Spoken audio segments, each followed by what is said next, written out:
Today is Friday, August 25th, and we're going around the bases with our MLB insider at the New York Post, Jon Heyman. John, how you doing today? I'm good. How are you? I'm doing well, and the stories did not stop this week, and we had to start with Shohei Ohtani, our top story. Obviously, a tough blow for the Angels and Ohtani. The injury news came out that he has a torn UCL in his right elbow, his pitching elbow. And John, there's been a lot of questions about Shohei Ohtani going into free agency this offseason, obviously. He was the most coveted free agent, arguably ever. How does this impact his situation now that he is diagnosed with not only his first, but now it's his second time he has a torn UCL in his right elbow? Yeah, I mean, I still think he's the biggest free agent ever. I still think he's going to break a record. I'm pretty sure of that. I still think he's going to get about $500 million, maybe more. If we go back and look at the history of free agency, we just saw Aaron Judge got $360 million, but he had turned down more than $400 million from the Padres. That may have included some deferred money, but I think that was almost an opening bid. So I think they would have gone over $400 million. San Francisco is at 360, which is how the Yankees got there, but they were just starting out. So I think they would have gone over $400 million. Now we're talking about a guy, let's say he can't even pitch next year, which is a possibility if he does need Tommy John surgery. He's still Shohei Ohtani. He's still the biggest international baseball star maybe ever, and he's still likely to be able to pitch in 2025. And, I think he's a marketing coup for whoever gets him. He's obviously one of the fastest guys in the game. He's one of the greatest competitors. And he leads the league offensively in 16 categories this year, including triples, not just home runs, but triples. So I still think he's going to get the $500 million. It probably will cost him some money. I'm sure it will. It's going to be hard to know for now exactly how much it cost him, but I think it's going to be the tens of millions that it costs him, not the hundreds of millions. I've seen some estimates that he's going to take half the money because he's not just a hitter. No way, that's not the case, or that he's going to have to sign a 1 or 2 year deal. He's not going to have to do that. I don't think he's about the money anyway. I think I'm talking about the money a lot, but I mean, here's a guy who came over before he was actually a true free agent where he could have gotten whatever he wanted, could have gotten more money in Japan. I don't think he's about that anyway. So he's still going to get the money. As to where he's going to go, in the New York Post, I had my list of the 10 teams with their odds. You can guess at those teams, the big market teams, Yankees and Mets on the list, but not at the top of the list. Still have the Dodgers as the favorite, but of course got the Red Sox, got the Cubs, the Giants, Padres, and the incumbent Angels still on the list. But I think he's still getting that $500 million. Now, you say that, John, you still think he's going to get that $500 million. Let's say he does end up getting that Tommy John surgery, his second one this offseason. That will impact him a little bit as a hitter because he won't be ready for the start of the season. We saw this with Bryce Harper. It's going to take a little bit for him to come back as a hitter as well. You're still saying that won't impact his free agent market whatsoever? Well, he's going to sign a 10-year deal or more. So if we're talking about a month or 2 or 3 here or there, should not impact it that much. I'm sure everything is it's kind of a stew. Everything's in there, but you're still getting Shohei Ohtani. And I mean, I was just out there in Anaheim, Los Angeles, whatever you want to call it. It is technically Anaheim. There's so much excitement around him. I mean, obviously Judge, a megastar here in New York, but this is even more, I'm sure everybody who's seen it on TV knows or has read about it. And many people have seen him. He's going to be at Citi Field this weekend. And I think he will draw a crowd here in New York. And we might even have a chance about coming to the Mets. We shall see. Whether that influences him, I kind of doubt it, but it's nice to hear anyway. Yeah, it is. It's going to be an interesting situation. Obviously, he's seeking a second opinion on his elbow, obviously, to figure out what he's going to do.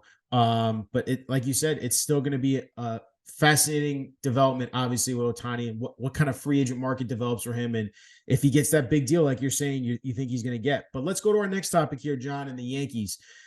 Brian Cashman had a presser before Wednesday's game where he came out and discussed everything about this season and admitted it was a quote unquote disaster this season. Everything that could have gone wrong has gone wrong. We've had plenty of discussions, John, about all the moves that Brian Cashman's had, and they haven't worked out this year. But there was a quote here, I think, that I really wanted to read to you, John, and I wanted to understand what you thought about this, where Cashman admitted and he said, we've invited a lot of scrutiny, a lot of questions. Some of them will be legitimate, some of them will be BS, to put it in a shorter term. But we have got to be professional and deal with all of it and try to sift through what's real and what's fake.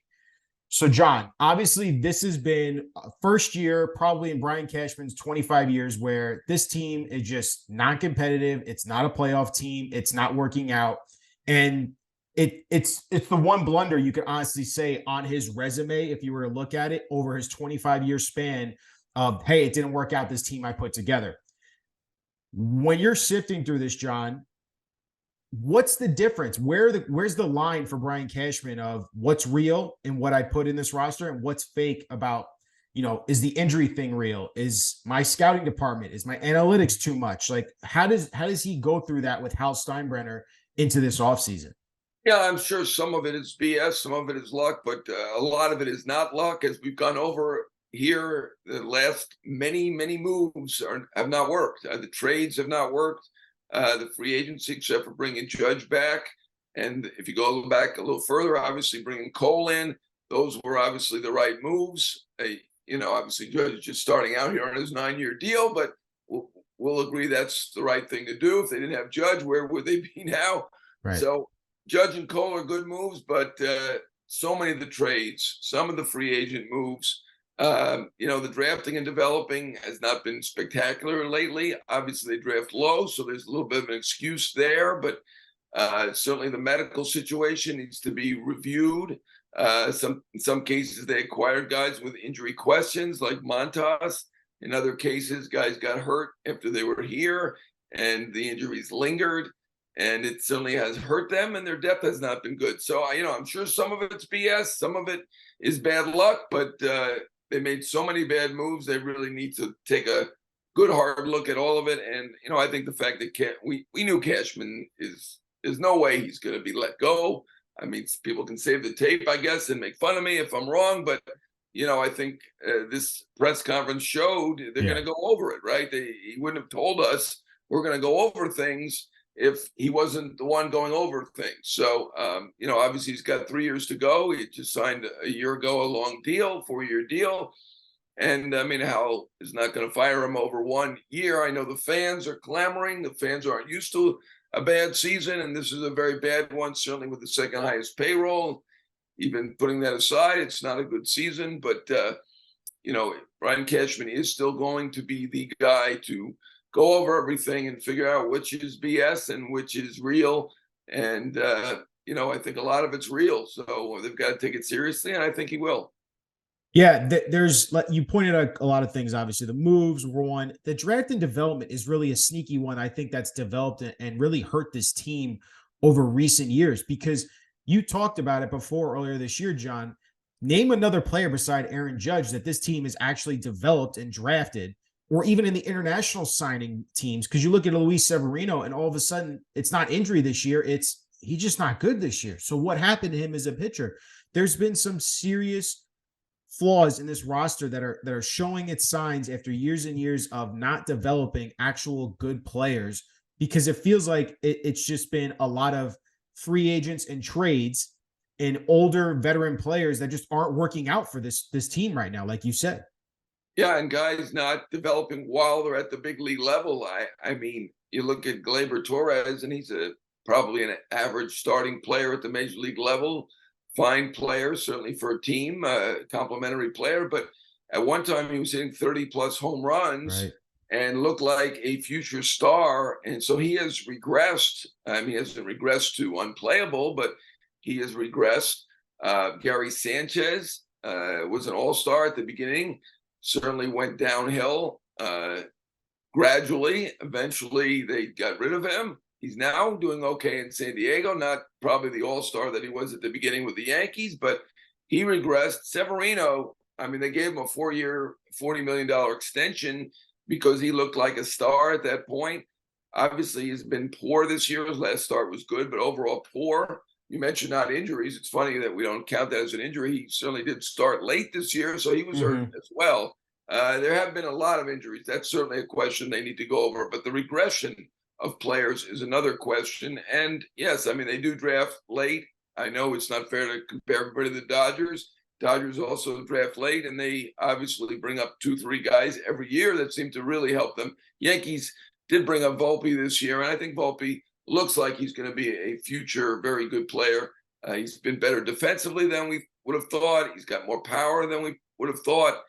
The batting average is low. Everybody on the team's batting average is low. The only team they're out hit so far in terms of batting average is Oakland, and I think that's part of something they have to look at is the idea that the launch angle, home runs, it's too hard to against these pitchers to string 3 singles. Look, the team with the highest batting average, the Braves, is the best team. The team with the lowest batting average, the A's, is the worst team. I mean, that's a very small sample size, but it doesn't hurt to have a batting average higher than 230, 231, whatever the Yankee batting average is right now. Yeah, and that goes into the batting average, goes into, again, coaching philosophy. What is the philosophy in the minors? What are these guys being taught in development? It's a lot of questions, like you said. What's going to be BS? What's real? You think a lot more is real than BS. It's going to be interesting offseason for the Yankees as well. John, let's go to our next topic here, the New York Mets, Pete Alonso. There were some rumors this week about before the trade deadline, the Mets were having discussions about possibly, now who knows this is real, obviously, but the Mets were possibly discussing a deal with the Brewers to deal Pete Alonso. You had reported about Pete Alonso's situation going into the offseason, obviously. Would the Mets be willing to trade him in the offseason to help build that farm system even further? Because he is due an extension after the 2024 season. So heading into this offseason, John, Pete's obviously got one more year left on his current deal before he heads into free agency. What do you see this situation? How are the Mets going to handle this Pete Alonso situation, especially since there's been some rumors about, even lately, Pete Alonso might not be the most well-liked in the clubhouse? I don't know if that's true or not, but what do you have to say about this? Well, let me tackle the 2 rumors first. The idea that he's not the most well-liked, that's BS. I don't see that at all. I saw somebody on TV suggest, well, that obviously there's a chemistry problem. He's the big star. It must be him. That's somebody I've never even seen in the clubhouse. So I don't know how he's reporting on what's going on in the clubhouse. Pete Alonso is, as far as I can tell, and I'm there a fair amount, not as much as Mike Puma, but I'm there a fair amount, is very popular in the clubhouse. He's well-liked. He is not a problem in the clubhouse whatsoever. The other issue is the other rumor that you brought up. It is accurate that they did talk about trading him. My understanding is they didn't come close. I think they would know. I do think, as Ken Rosenthal reported, Milwaukee thought they were a little closer. They tried hard. Obviously, we know they tried for first baseman. They did end up getting Canoff, who's an outfielder for the most part, can play first. They got Santana. So first base was an issue for them. So that one, I believe, that's good, solid reporting by Ken Rosenthal, not somebody just guessing about the clubhouse. My suggestion, and I wrote this in the New York Post today in my notes, is that they give it a shot to bring him back and sign him to an extension. I said 5-year deal, $175 million. I mean, that's more than Goldschmidt got or than Freddie Freeman got. I know people are going to compare him to Aaron Judge. Look, he's not Aaron Judge. Aaron Judge is one of the 2 best players in the game. That said, Alonso is one of the 2 or 3 best sluggers in the game. He's hit more home runs than anybody since he's come up. He is good in the clubhouse. I do believe that. He's a homegrown player. He heals very quickly. He plays a lot. That's important. And, he's a star. And they've been looking for a number 5 hitter to bat behind him to help him out. And they've never done that. And he still hits home runs without getting that number 5 hitter. I was hopeful that Beatty could be that guy. Obviously, he was not ready. And Alonso has continued to soldier on and actually been better since Beatty went down. And not that Beatty had anything to do with it, but he's been better in the second half and keeps on playing well. So I would suggest they give it a shot. If they're not able to sign him, rather than go in and think about the draft choice or try him as a free agent, at that point, I would consider trading him and getting some good prospects for him. I think they are building better for the future. I like what they did at the deadline. I think they made the right call, decisive, and ultimately they weren't going to be a World Series contender this year. They've had some good moments, and they've kept playing hard, so give Buck Showalter credit there, but I think they made the right move. But again, that's my suggestion about Alonso. But as far as the rumors, not that he's not good in the clubhouse, put those to bed. I don't see that at all. Yeah, the only other thing I had to ask about Pete Alonso is, obviously, do you have any concern him heading into after the 2024 season, he'll be 30 years old. Obviously, Aaron Judge signed his free agent deal at 30 years old. Do you have any concern with Pete giving him a long-term deal at the age of 30? Well, I mean, that's the nature of the game. If you're a star and you're 30, you're going to get a long-term deal. I limited it to 5 years, and that's probably shorter than he's ultimately going to be able to get as a free agent. But I think that's reasonable. We saw that era, several years ago, where first basemen who were stars were getting very long deals, Right. like Prince Fielder, and they just did not work. And lately, the last few years, it seems like guys like Goldschmidt and Freeman. Now Freeman was a bit older, Right. took shorter deals, but I'm giving the Alonso the 35 million and limiting it to the 5 years, which is the minimum probably that he'll be able to get. Yeah. I mean, like you said, it's going to be interesting to see again how the Mets approach that in the offseason with Pete heading into that last year before free agency. All right, John, let's wrap this all up and bring it home. Your disappointing team of the week, who is it? Well, it's an easy one. We've already talked about them, so we can go short on this one. It's the Yankees. They won one game this week, so I didn't even have to look at all the box scores and the standings and all that. They beat the Nats, so they didn't lose 10 in a row for the first time since they were in 1913, the first year of the Yankees. Was it 1913? I think so. But one win is not going to save them from disappointing team of the week. They did spare themselves that 10-game losing streak, but it has been a disappointing week and a very disappointing season. And as Brian Cashman said, even a disastrous season for the New York Yankees. It took a historic performance from Aaron Judge to hit 3 home runs in a game for them to break that 9-game losing streak as well. John, I appreciate you as always for going around the bases and giving us all your insight on all the top stories, man. Thanks, man. All right. Thanks, Ryan.